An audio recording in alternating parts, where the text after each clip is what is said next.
Magandang araw sa inyo. Ngayon, mag-report ako about environmental impact assessment. So, ayun. Natural resources.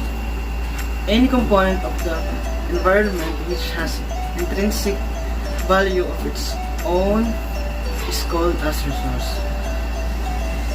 Any component which can be transferred in a way such that it becomes more valuable and useful is termed as resources. So ayun, pag sinabi natin ng resources, anything na mapakinabangan natin, nagamit natin sa mga bagay-bagay kung saan-saan. Ayan. The main problem associated with natural resources is unequal consumption. A major part of natural resources are consumed in the developing world. Developing nations also overuse many resources because of their greater human population. However, the consumption of resources per capita per individual of the developed countries is up to 50 times greater than in most developing countries. Advanced countries produce over 75% of global industrial waste and greenhouse gases. Energy from fossil fuels consumed in relatively much greater quantities in developed countries. Their per capita consumption of food too is much greater as well as their waste. The USA, for example, with just 4% of the world's population consume about 25% of the world's resources. Producing animal food for human consumption requires more than growing crops. Thus, countries that are highly dependent on non-vegetarian diets need much larger areas for pasture land than those where the people are mainly vegetarian. Our natural resources can be compared with money in bank. If we use it rapidly, the capital will reduce to zero. On the other hand, if we use only the interest, it can sustain us over longer term. This is called sustainable utilization or development. The quality of human life and the quality of ecosystems on the earth are indicators of sustainable use of resources. There are clear indications of sustainable lifestyle in human life. The natural reserves are stock supplies which man utilize for sustenance and welfare. So yun, sabi nga doon, ang nagiging problema lang naman natin about sa ating mga resources is yung overuse na sobrang dami natin, pwede siyang magkulang na pagdating ng panahon. So, pinaliwanag din doon na mas marami, pag yung industry daw or yung country na mas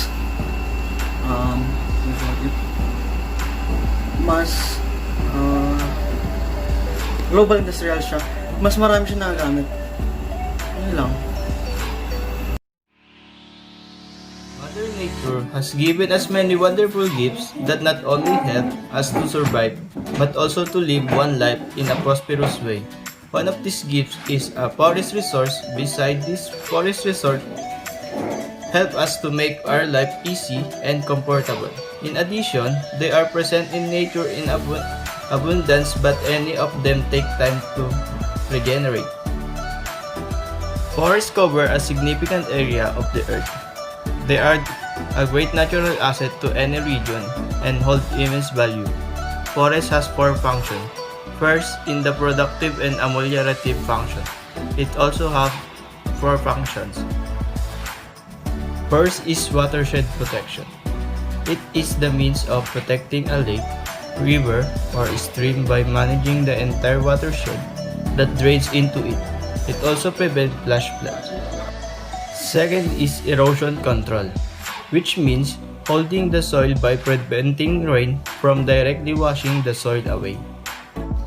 Third is land bank, which means maintaining soil nutrients and structure. And last is atmospheric regulation, which means absorption of solar heat during evapotranspiration. It is maintaining the carbon dioxide levels for plant growth and local climatic conditions.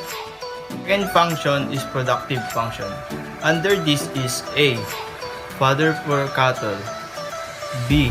Fuel wood and charcoal. C. Poles for building homes. D. Food for consumptive use. E. Sericulture and apiculture.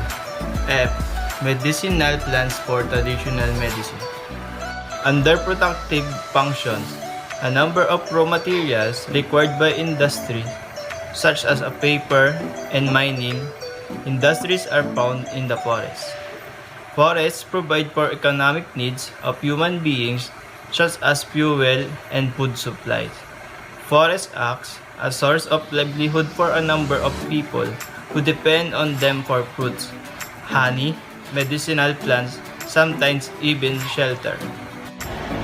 Third function is recreational and educational function. Increasing urbanization and health benefits of an active lifestyle created demand for outdoor recreation. Forests provide an environment where it is possible to escape from the stresses of modern life, to connect with nature and countryside of and experience tranquil and scenic places. Forests also provide wild areas where activities such as mountain biking, orienteering, and other active and challenging sports can be pursued. The development of forests for recreation is seen as an important aspect of sustainable forestry, and there is an benefits that forests provide to society. The last function is development function. Under this is employment function and revenue. Forests play a critical role in sustainable development, from combating soil erosion in agricultural fields to mitigating the effects of climate change. We all know that the lack of clean water and clean air can result in adverse social and economic impacts on communities and economies. Forests play an important role in economic development of a country.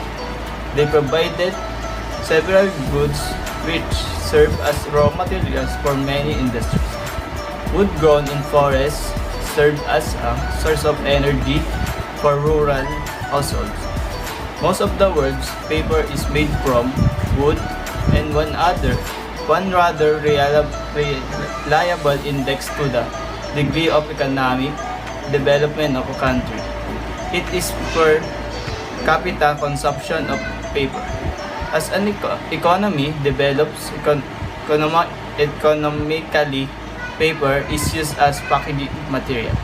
In communications and in scores of other uses, no really satisfactory substitute for paper exists for many of its uses.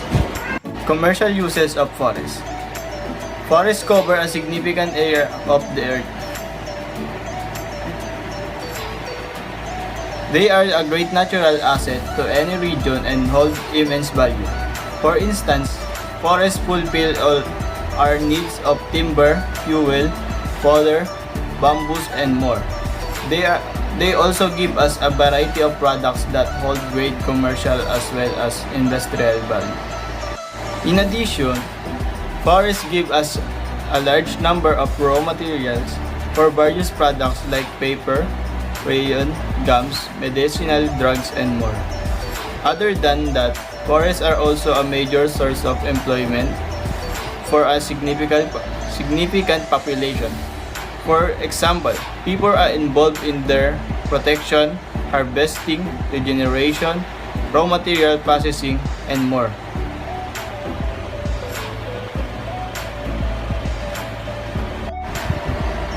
Ecological function of the forest. Forests are rightly called as the lungs of the earth. They are the most important part of our ecosystem and are pivotal in maintaining the balance in the food cycle and the natural equilibrium on the planet. Forests cover almost 31% of the surface of the earth. They are a habitat for not only wildlife and trees, but also to some of the rarest of rare animals and plants on earth. Overexploitation of forests. Man depends heavily on forests for food, medicine, shelter, wood, and fuel. With growing civilization, the demands for raw material like timber, pulp, minerals, fuel, wood, etc. shot up, resulting in large-scale logging, mining, road building, and clearing of forests. Our forests contribute substantially to the national economy. Owing the numerous benefits, the products of the forest, it can be easily stated the forests are one of the invaluable gifts of nature to man. They are the indispensable part of our Earth's ecological system, and if the forest cover of the Earth is not kept up, the very existence of life on the Earth will be at stake. Look deep into nature and you will understand everything better. Thank you. The topic that was given to me is all about deforestation, its causes and effects, how to conserve the forest, and timber extraction and mining. But before digging further, let us know first what deforestation is. This refers to the loss of forest covers and permanently convert it into different infrastructures, like golf course, home, etc. According to FAO, or Food and Agriculture Organization of the UN, when the change of forest with depletion of ground cover is more than 90%, it is called tropical deforestation, while forest degradation, on the other hand, is less than 90%. But what are the causes of deforestation? First is agriculture. As population increases, the land that is usable for farming decreases, so they need to convert forests into agricultural land in order to compensate with growing numbers of people. Second is commercial logging. This is when trees were cut down to make wooden chairs, board, etc. Third is cash crop economy. It is where agricultural crops are grown for purpose of sale or make profits. Other causes are mining, increase in population, which I already discussed earlier, urbanization and industrialization, mineral exploration, construction of dam and reservoir, infrastructure development, forest fires, human encroachment and exploitation, and lastly, pollution due to acid rain.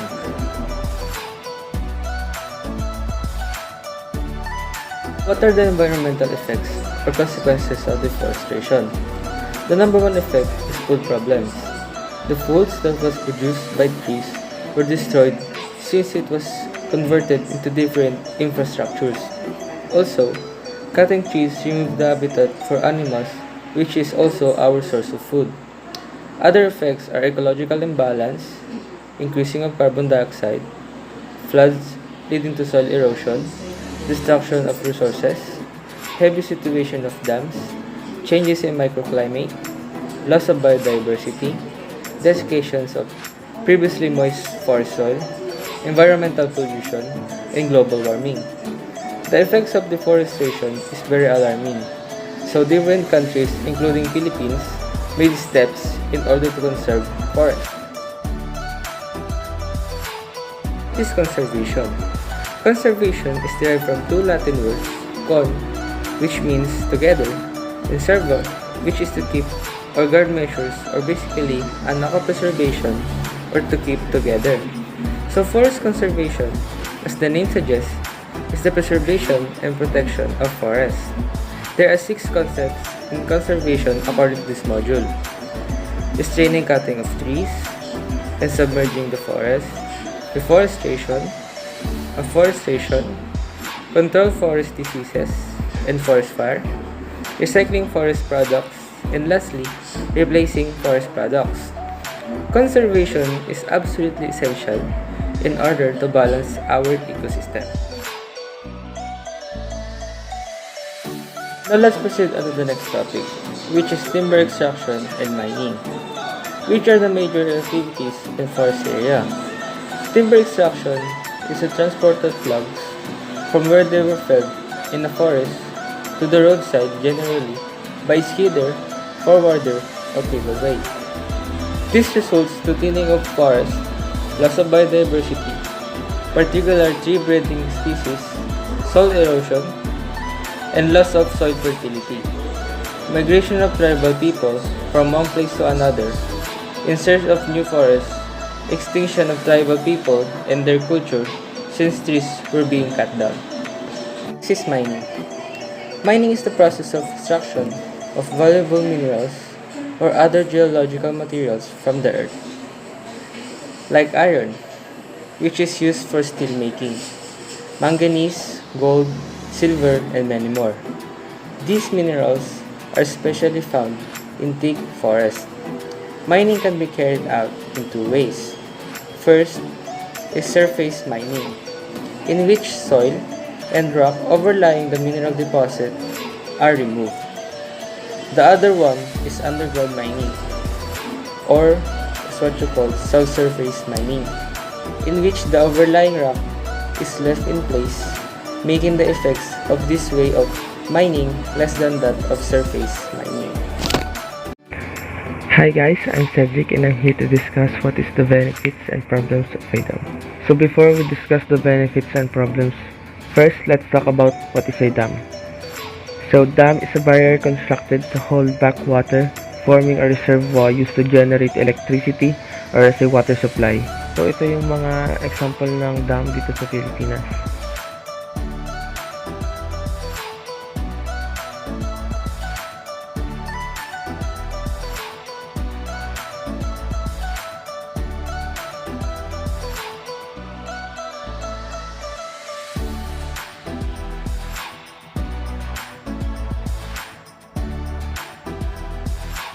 Let's move on to the topic.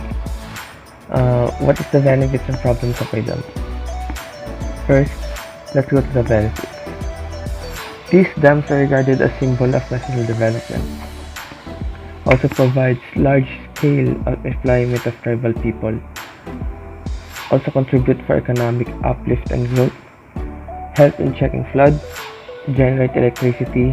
Reduce power and water shortage. Provide irrigation water. Provide drinking water to remote areas, promote navigation and fishery.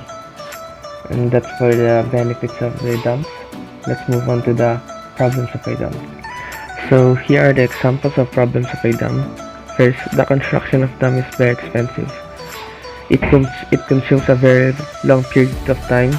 The material used in construction of dams should be fine quality. It required timely care and maintenance. Due to construction of dams, a number of people lost home and land. Due to flow of dam water, other species disturbed. If earthquake hits the dam, the destruction is very devastating. So that are the examples problems of a dam. So that's the end of my report for the benefits and problems of a dam. I'm back with another topic, which is water resources. So what is water resources? Water resources. Water resources are natural resources of water that are potentially useful. Uses of water includes agricultural, industrial, household, recreational, and environmental activities. All living things require water to grow and reproduce. Most of the animals and plants have 60 to 65% of water in their body. Most of the human body is water with an average of roughly 60%. So yun na nga, napakahalaga ng tubig sa atin. Hindi tayo mabuhay kung walang tubig. So 97% of the water on the earth is salt water and only 3% is fresh water. Slightly over 2/3 of this is frozen in glaciers and polar ice caps. The remaining unfrozen fresh water is found mainly as groundwater, with only a small fraction present above the ground or in the air. So 97% ng tubig yung nakikita natin sa karagatan and 3% lang yung nakikita natin sa rivers, lakes, etc. Fresh water is a renewable resource, yet the world's supply of groundwater is steadily decreasing, with depletion occurring most prominently in Asia, South America, and North America, although it is unclear how much natural renewal balances this usage and whether ecosystems are threatened. The framework for allocating water resources to water users is known as water rights. So there are unique features of water. First, the high specific heat. Water has the highest specific heat of any liquid. It requires 4.184 joules to raise the temperature of 1 gram of water by 1 degree Celsius. This is the most energy required to raise liquid by 1 degree. Water's high specific heat is very useful to life. Two unique features of water is high latent heat of vaporization and high surface tension. Good solvent for oxygen, nutrients, and pollutants. Water is called the universal solvent because it is capable of dissolving more substance than any other liquids. Next is anomalous expansion and freezing. This anomalous expansion of water is an abnormal property of water, whereby it expands instead of contracting when the temperature goes from 4 degrees Celsius to 0 degrees Celsius, and it becomes less dense. Global distribution of water is very much random depending on the geographical conditions. The availability of water decreases in the following order. 1 is tropical rainforest, number 2 is temperate regions, number 3 is deserts. Water is used for domestic, irrigation, and also industrial purposes. Out of the total available water, 75% is used for agriculture and 20% for industrial usage. The layer of soil which is permeable has the ability to store water is called an aquifer. It is generally made up of gravel, sand, etc. So there are types of aquifer. First is the unconfined aquifer. It is covered by permeable layer. The recharge of this layer is the rainfall or snow melt. Second is confined aquifer, sandwiched between impermeable layers. The recharge is through unconfined aquifer layers.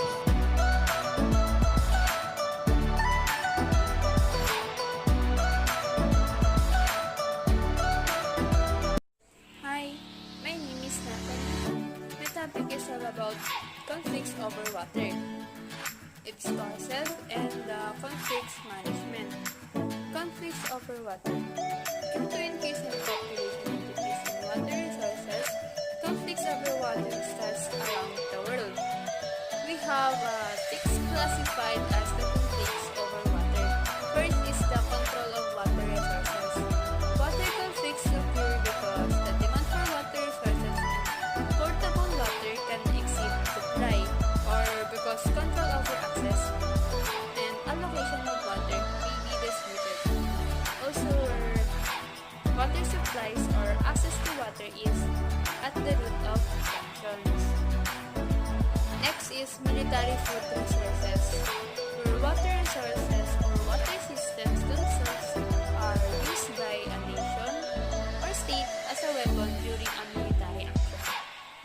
Political resources, where water resources or the water systems are used by a nation, state, or non-state actor for a political goal. Next is terrorism, where terrorism are either targets or tools of violence or coercion by non-state actors. Military targets. Water resource systems are targets of military actions by nations or states. It is similar to the military food resources. Lastly is the development disputes, where water resources are a major source of contention and dispute in the context of economic and social development. Next, we go on to the causes. Conflicts through use. First, shipping traffic in international water. One of the oldest use of the seas and rivers is shipping. Today, this activity rarely leads to conflict between states, as a substantial body of agreements regulates shipping traffic in international water. Most frequently, activities such as the construction of a dam or the channelling of the river flow leads to international conflicts. Next is dam construction. Dam building is controversial around the world. Several large dam projects have engendered conflict with local peoples over the best ways to provide water supplies, protect the environment, and the rights of relocated groups to their homes. Next is construction of power stations. Ito naman is yung sa destruction ng habitats and yung sa social, yung sa forest displacement. Ayan. Can also cause flooding, soil erosion, can fix through pollution. Example dito is yung Rhine River ng Europe. Rhine River is naging polluted siya is because due to the increase of agricultural or fertilizers, runoff, and industrial waste that were released in the river. Next is distributional conflict of relative storage. Dam is considered as a water storage. When the dam reaches its certain level and the water is still coming or yung pagtuloy-tuloy yung pagkulap or yung tumakyo, ganyan, they needed to release some amount of water because maari itong masira due to excess amount of water. If it is happened, madami ang maapektuhan, lalo na yung mga area na malapit sa dam or kahit hindi yung area na malapit sa dam, basta yung kayang abutan ng tubig. Next topic is conflict management, the last one. Conflict management is the process of limiting the negative aspects of conflict while increasing the positive aspects of conflict. There are 3 conflict management: enact laws to check practices to control water pollution, sharing river sources by interlinking river, power must be given to national water authority. The aim of this conflict management is to enhance the learning and group outcomes, including the effectiveness or performance in an organization, in an organizational setting. So my topic is dams, benefits, and problems. So dams are built across the river in order to store water for drinking, agricultural, industrial purpose. Nowadays, they are mainly used for the hydropower production. So yung dams is ginagamit na lang for hydropower production. Ano ba yung hydropower production? Hydropower production are the hydropower plant's water flows through a pipe or penstock, then pushes against and turns blades in a turbine to spin a generator to produce electricity. So, yung hydropower production, ginagamit siya para mag-produce ng tubig and electricity para mabuhay yung mga halaman. So, ngayon yung dams, ang benefits nun is ginagamit na lang siya as pambuhay dun sa mga halaman. So, what are the benefits of dams? So, the first benefit of dam is that river valley projects with big dams play a key role in the development process due to their multiple uses. So, yung river valley projects with big dams, so malaki yung role niya sa pagde-develop ng mga water resources. Kasi, kahit na pagsabay-sabayin mo siyang gamitin, kayang kumuha ng kahit ilang litro ng tubig, ganyan. Kayang mag-provide kasi nga, dam siya, so ibig sabihin nakokontrol yung dami and nakokontrol yung konti ng tubig na nagpo-flow doon sa dam. So next is, these dams aim at providing employment for tribal people and raising the standard and quality of life. So ibig sabihin, yung mga tribal people na nakatira doon sa malapit sa dam is nagpo-provide ng employment doon sa mga yon. So ibig sabihin, nakakatulong pa yung dam na magbigay ng trabaho dun sa mga taong hindi naman nakakalabas ng bayan, ganyan. So, ibig sabihin, pwede siyang makatulong sa mga maliliit na tao, sa maliliit na way. So, in that way, nagkakaroon pa ng trabaho yung ibang tao na nakatira doon na yun, nasa, kumbaga, low level, low profile. Then, next is, Dams can help in checking floods and generate electricity and reduce water and power shortage, provide irrigation water to lower areas, provide drinking water in remote areas, and promote navigation fishery. So, ibig sabihin, yung dam is kayang kumontrol din ng flood pag nagkakaroon ng flood. Bakit? Kasi yung rain level ng water is nakokontrol ng dam. Kasi nga, yung dam is ginawa para pangontrol kung gaano karami yung maipuflow ng water and kung gaano kaunti yung source ng water na maipuflow. Then another is, yung dam is nagge-generate ng electricity. So, ibig sabihin, malilesen yung power shortage pag nagkakaroon ng mga bagyo, yan nga, flood, pag nagkakaroon ng mga ganon. Tapos, nagpo-provide din siya ng irrigation sa mga lower areas. So, ibig sabihin, yun yung nagiging, kumbaga, main source ng water nila para magpatubig doon sa mga mabababang lugar. Para ibig sabihin, yung mga, kunyari, yung mga tanim nila is mabubuhay dahil doon sa dam. Kasi nga, yung water na pinaprovide ng dam is bumababa sa lower areas which is nagiging irrigation. So, next is, provides drinking water in remote areas. So, ibig sabihin yung mga hindi matataong lugar, yung mga malalayong lugar, doon na sila kumuha ng source nila as inumin nila. So, ibig sabihin, hindi lang as irrigation yung mabibigay ng dam. Ibig sabihin, pati yung mga water needs ng mga tao is nabibigay niya. Ibig sabihin, nakapatiduhaw din siya. Then, promote navigation fishery. So, pati sa navigation fishery is okay din siya. So, kung merong benefits yung dam, syempre, meron ding problema pag nagkakaroon ng dam. So, what are the problems that dams can cause? So, the first one is, the impacts of big dams can be upstream as well as downstream levels.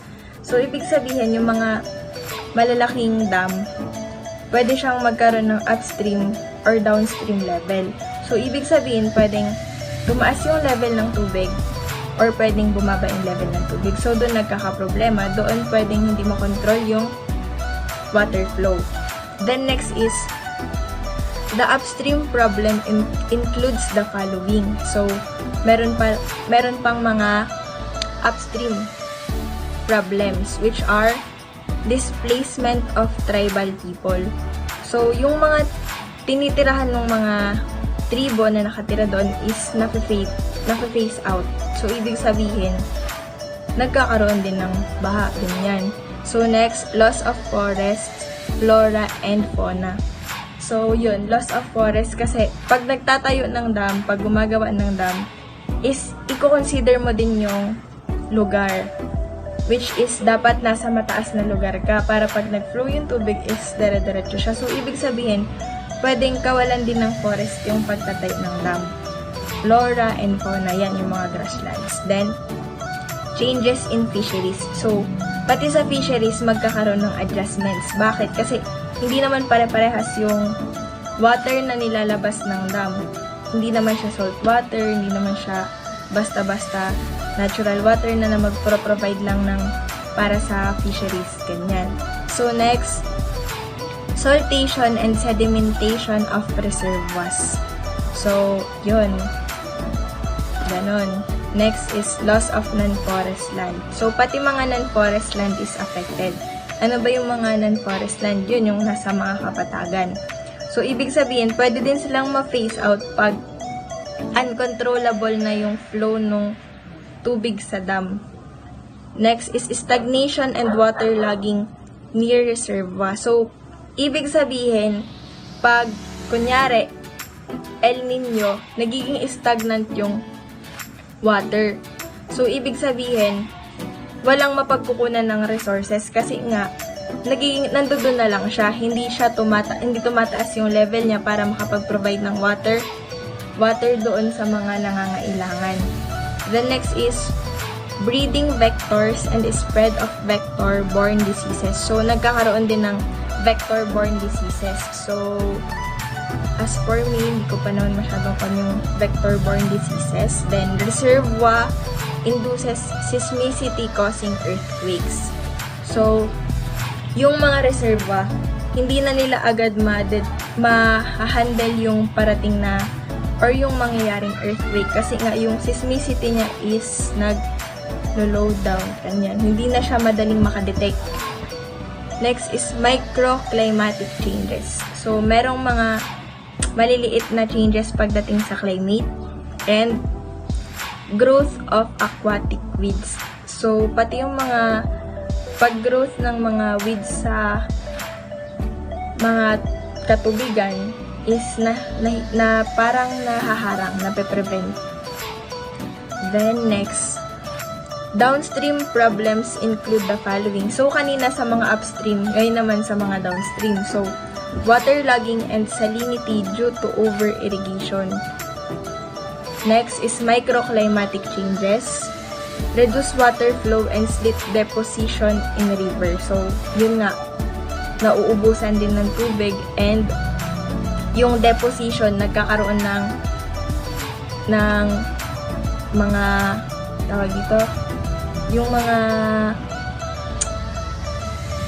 mga unexpected na particles doon sa river. Then flash floods, ayun, dahil sa kawalan ng control, nagkakaroon ng flash floods na mahirap iwasan pag may bagyo.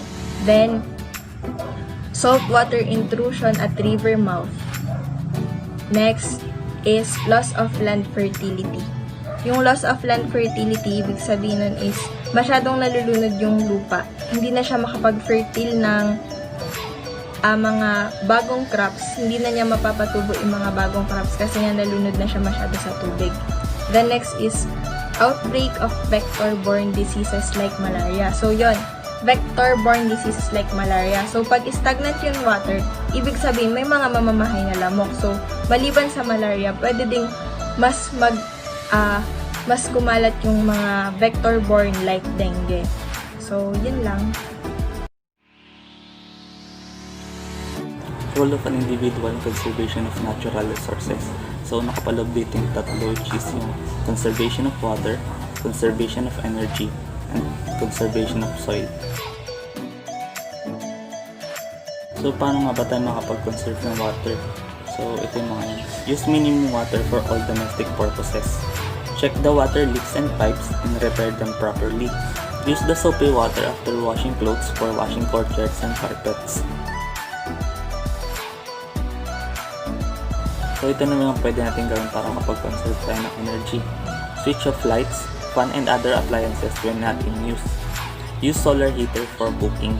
Ride bicycle or just walk instead of using scooter for a short distance. So, ito naman pwede natin gawin para makapag-conserve tayo ng soil. Grow different types of plants. In the irrigation process, using a strong flow of water should be avoided. Soil erosion can be prevented by using sprinkler irrigation.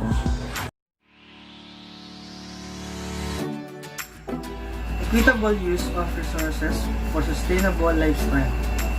Most developed countries like USA, Canada, Japan, Australia have 22% of natural resources. Use 88%, 73% of its energy and command 12% of its income. Less developed countries have 78% of population, 12% usage of natural resources, 27% of energy, 15% of income. Gap arises due to increase in population distribution of resources and wealth. Problem solved by equitable distribution of resources and wealth. Global consensus has to be reached for more balanced distribution of basic resources like safe drinking water, food, fuel, etc. So poor, low-developed countries able to sustain their life. Two basic causes of unsustainability are overpopulation in poor countries and overconsumption of resources by rich countries generate waste.